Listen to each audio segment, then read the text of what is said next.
பாஜகவை நம்பி அதிமுகவில் இருந்து வெளியே வந்த ஓபிஎஸ் என்ன செய்வதென்று தெரியாமல் தவித்துக் கொண்டிருக்கிறார். பிரதமர் மோடியை சந்திக்க அனுமதி கேட்டும் அது கிடைக்காத நிலையில் மிகுந்த அதிர்ச்சியிலும் சோகத்திலும் இருப்பதாக சொல்லப்படுகிறது. இந்த நிலையில் விரைவில் நடைபெறவுள்ள மதுரை பொதுக்கூட்டத்தில் புதிய கட்சி அறிவிப்பை வெளியிடுவார் என்றும் விஜயுடன் அவர் கூட்டணி சேரலாம் எனவும் எதிர்பார்க்கப்படுகிறது. அதிமுக பொதுச் செயலாளராக இருந்த ஜெயலலிதாவின் நம்பிக்கைக்குரிய தளபதிகளில் முக்கியமானவர் ஓபிஎஸ். டிடிவி தினகரனுக்கு பிறகு தேனியில் இருந்து வந்த ஓ பன்னீர்செல்வத்தை முதலமைச்சராக்கி அழகு பார்த்தார்.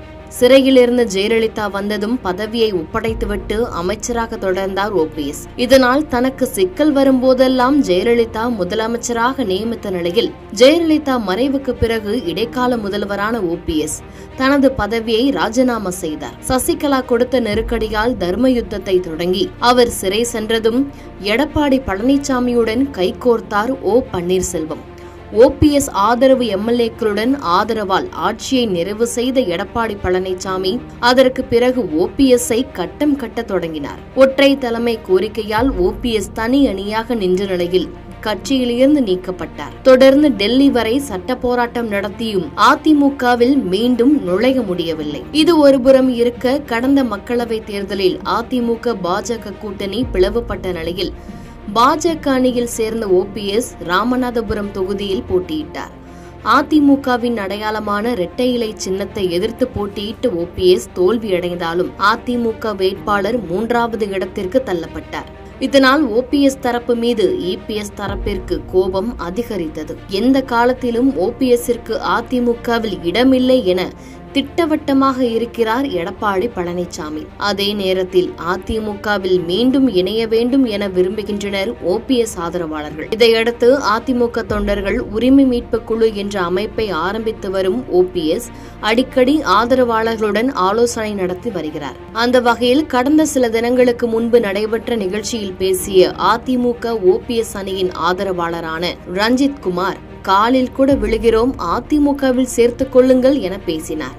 ஆனால் காலம் கடந்துவிட்டது என ஒரே வரியில் பதிலளித்தார் எடப்பாடி. இந்த நிலையில் பிரதமர் நரேந்திர மோடி தமிழ்நாடு வந்தார். அவருக்கு பாஜகவினர் உற்சாக வரவேற்பு அளித்தனர். குறிப்பாக திருச்சியில் எடப்பாடி பழனிசாமி பிரதமர் நரேந்திர மோடியை சந்தித்து பேசினார். இது ஒருபுறம் இருக்க, பிரதமர் நரேந்திர மோடியை சந்திக்க பன்னீர்செல்வம் கோரிக்கை விடுத்தார். பாஜக கூட்டணியில்தான் தொடர்கிறேன் என்பதை அறிவிக்க வேண்டும் என்பதுதான் ஓ பன்னீர்செல்வத்தின் எதிர்பார்ப்பு.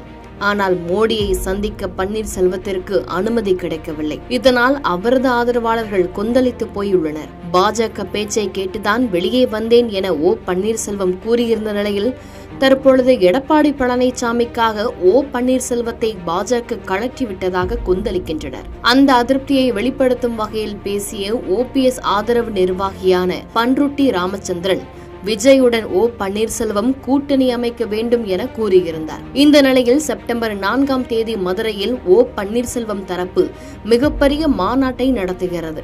தென் மாவட்டங்களைச் சேர்ந்த ஓபிஎஸ் ஆதரவாளர்கள் இதில் திரளுவார்கள் என எதிர்பார்க்கப்படுகிறது. அந்த மாநாட்டில் புதிய கட்சி கொடி உள்ளிட்டவற்றை அறிமுகப்படுத்தும் ஓ பன்னீர்செல்வம் கூட்டணி குறித்தும் அறிவிப்பார் என மிகப்பெரிய அளவில் எதிர்பார்க்கப்படுகிறது. குறிப்பாக விஜயுடன் கைகோர்த்து சட்டமன்ற தேர்தலை ஓபிஎஸ் சந்திக்கலாம் என கூறுகின்றனர். தாங்கள் ஆட்சிக்கு வராவிட்டாலும் தன்னை ஏமாற்றிய அதிமுகவும் பாஜகவும் ஜெயிக்க கூடாது என்பதுதான் ஓபிஎஸ்ஸின் திட்டம் எனவும் சொல்லப்படுகிறது.